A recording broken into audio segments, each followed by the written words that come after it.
दुलाराय बर' फरायसा आफादनि मिरु आफादनि बानजायनायाव आरो सनितपुर जिल्ला एबसुनि मददनि गेजेरजों नैबे सनितपुर जिल्लानि नर्थ ढेकियाजुलि आनसलिकनि बातासिपुर बे गेवलां फोथाराव दिनै सानसेनि हाबाफारि लानानै जोङो द'थि बर' गोजोन गोरोबथा एबा बिटिआर एकर्ड डेखौ जों बेयाव खुंफुंदों आरो जोंनि फिरफिला बिरहोनाय फुंबिलिनि आर'ज बड'लेण्ड मुंख्लंफोरनो बिबार बावनाय बड'फानि मुसुखायाव बिबार बावनाय बे हाबाफारिया दा जोबनानै थांबाय। गोजोननि थाखाय जों फारौ बिरहोनाय दा दसे समनि उनाव जोंहा सावरायमेल दङ आरो दिनैनि बे गोथार बुब्लियाव 5,000निबो बारा मुंख्लं गेदेमा बिर जोहोलाव जे बिथांमोननि जि त्याग आरो जि बिथांमोननि बावसोमनाय जों बेखौ गोसोखांदों आरो बिथांमोनखौ जोङो खुलुमदों।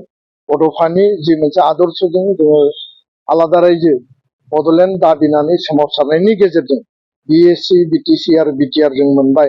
बे मोनसे गोग्गानाय देरहासारनायनि सान आरो दिनैनि बे सान गेजेरजों जोङो भारत सरकारखौ जिखिनि एकर्डनि दफाफोरखौ मावफुंबाय आसाम सरकार भारत सरकारा बेनि थाखाय जों धन्यबाद होयो आरो आद्रा थानाय जे मुल दफाफोर दंमोन बेखौ गोख्रैनो मावफुंनांगौनि थाखाय भारत सरकारनि प्रधान मन्त्रि नखर मन्त्रि आरो आसामनि गिबि मन्त्रिखौ जोङो थारै जोङो खावलायदों आरो बेखायनो जे जों जि जायगायाव गसंनानै दङ सनितपुर आरो बिश्वनाथनि प्राय 300नि बारा गामिसो थिसननांगौनि बिबान दङमोन।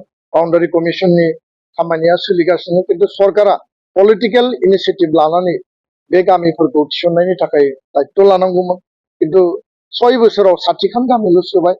आद्रा थानाय गामिया सिमिलिगुरिसिम हाबबावनांगौ दङ। बड'लेण्डनि खोलाहा जिखिनि डिसपुटेड भिलेज 95 आगोलाव दङमोन बे गामिफोरखौ थिसननांगौ दङ। लोगोसेनो 40टा परिषदीय जि बिटिसिनि समस्ति बेखौ 60टासिम खालामनांगौनि खामानि दङ।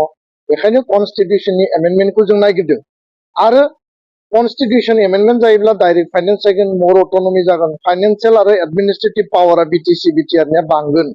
दा बे दाबिखौ लानानै जोङो भारत सरकारखौ पार्लियामेन्टआव बिल पास खालामनो थाखाय 6 शेड्युल एमेन्डमेन्ट बिल पास खालामनो थाखाय जोङो खावलायबाय थादों, दाबि खालामदों। बर' कसारी काउन्सिलनि पूर्णांग मर्यादा बिसोरनि बिसायख'थि खुंनाय आरो फुल फेजेड काउन्सिल दानाय, कार्बि आंलंनि एसटि हिलनि इस्युआ 2003आवबो दङ, 2020आवबो दङ किन्तु दाबो भारत सरकारा बेखौ मावफुंनानै होआखै। स्कुल प्रभिन्सियेलाइजेसननिफ्राय लानानै जोंहा 1500 कोटि थाखानि इनफ्रास्ट्राक्चार आरो इनस्टिट्यूशन जिखिनि डेभेलपमेन्टनि खामानि दङ बेयो दा लासै लासै जागासिनो। थांनाय प्रमद बर'नि सरकाराबो माखासे मावनानै गालांबाय। आद्रा थानाय खामानिखौ आथिखालाव बिटिसिनि गाहाय हाग्रामा महिलारि बिथांखौ जोङो गायसननाय नुदों आरो बे हाबाफारिफ्रा जायोबा जोंनि ओनसोलाव जौगानाय फैगोन। किन्तु एनआइएनि 50निबो बारा 50 जननिबो बारा केडारफोरखौ भारत सरकारा दिहुननानै हरबाय, न'आव थांबाय, केसआ सोलिगासिनो दङ, लासै जोबलांगोन। नाथाय 6 जन एनडिबिनि बारग' एनडिबि केडार सिबिआइ आदालताव जि दङमोन बिसोरो 14, 15, 16 बोसोर दाबो जेल खाथिनानै बिसोरखौ सरकारा हगारनानै होआखै। रन्जन दैमारि आरो 6 गोख्रैनो भारत सरकारा बेखौ हगारनायनि खामानिखौ मावनांगौ आरो केस जेसेबां दङ बेखौ उइथड्र खालामनायनि खामानिखौ मावनांगौ।